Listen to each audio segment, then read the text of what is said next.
लाभलेले भूमचे पोलीस उपविभागीय अधिकारी सन्माननीय चोरमले साहेब, त्याचबरोबर भूमचे कर्तव्यनिष्ठ पोलीस निरीक्षक सन्माननीय कानगुडे साहेब, व्यासपीठावर उपस्थित असलेले आमचे सहकारी वरिष्ठ महाविद्यालयाच्या प्राचार्या doctor Jagdale madam, Tanaji Borade sir, संस्थेचे पदाधिकारी कोषाध्यक्ष श्रीमान अतुलजी सुरवसे,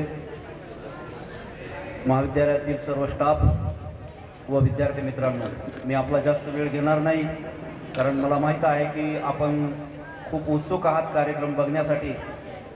आमच्या महाविद्यालयाच्या सांस्कृतिक विभागानं मागील 10-15 दिवसापासून अतिशय कष्ट करून हा सुरेख अशा पद्धतीचा विविध गुणदर्शनाचा कार्यक्रम या ठिकाणी बसवलेला आहे आणि हा कार्यक्रम थोड्याच वेळात सुरू होणार आहे.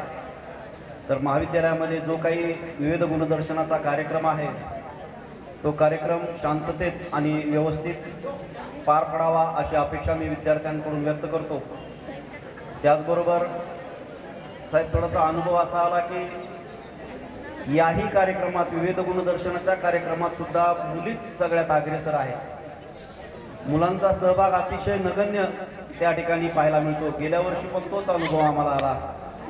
त्यावर्षी पण आम्ही मुलांना खूप सांगितलं होतं की आपण कमीत कमी कार्यक्रमात तरी भाग घ्या, परंतु मुलांचा सहभाग अतिशय कमी आणि मुलींचा सहभाग मोठ्या प्रमाणावरती आहे.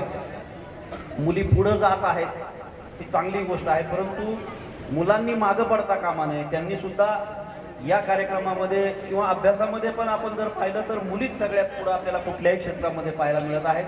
ही खरोखर आपल्या देशासाठी सन्मानाची बाब तर आहेच, पण त्याचबरोबर मुलांनीही थोडंसं आत्मचिंतन केलं पाहिजे आणि आपण सुद्धा या कार्यक्रमांमध्ये हिरारीनं भाग घेतला पाहिजे अशा प्रकारची मी अपेक्षा व्यक्त करतो. आणि हा कार्यक्रम व्यवस्थित पार पाडण्यासाठी आपल्या सर्वांना त्या